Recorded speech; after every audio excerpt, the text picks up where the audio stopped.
Don't do the ridiculous, you won't do the miraculous. Uma ungendi nako longathi kubulima ngeke kwendeke ummangaliso. Biza ubhala amagama ukuthi your blessing, your harvest, your blessing is wrapped up in an instruction. Nkulunkulu nakathi akuniketa info always uyirapha into an instruction. Now wahlula instruction, nothing you'll get from God. Asengunete ama examples tawugcina ngako lokuthi if you don't do the ridiculous. Nkulunkulu na ufunda iBhayibheli the entire word. Asicale lapha ngoba kuyahlangana lo if you don't do the ridiculous. Nkulunkulu before kutholakala liwayini uthi abethe mandi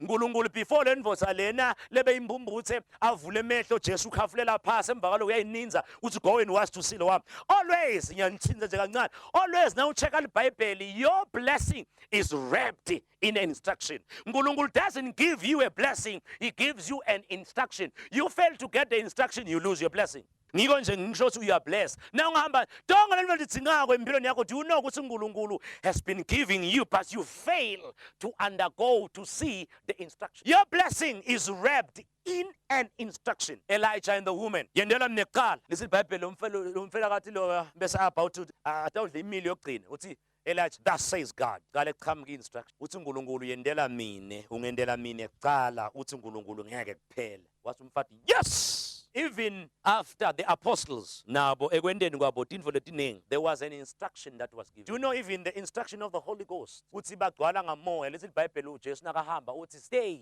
tarry. Now sebenza King James, tarry in Jerusalem until I give you the promise of my Father. Lobeka ngekho le upper room never got the Holy Ghost. Awumangaliselwa kahle. Nanyalo there is a spiritual Jerusalem. La uNkulunkulu athi wait until it's fasting. When you get to fasting, when you stay in the word. Jesu nakavuka uthi bafundi bakhe batamkhanza eGalile, there shall you meet me. Ingelosi ithi there shall you meet him. Nanyalo ngeke ugibele indizwe kaIsrael. There is a spiritual Galilee where you meet Jesus. Fasting is another term of Galilee. Ematithes akho ukuthi nje njobuthi abuhole evikile litako, that's your Galilee. You meet Jesus in Galilee. It doesn't change. So yonke into loyidzingako kuwe, God doesn't give you a thing but he gives you an instruction. Nongela, you are blessed. You are blessed.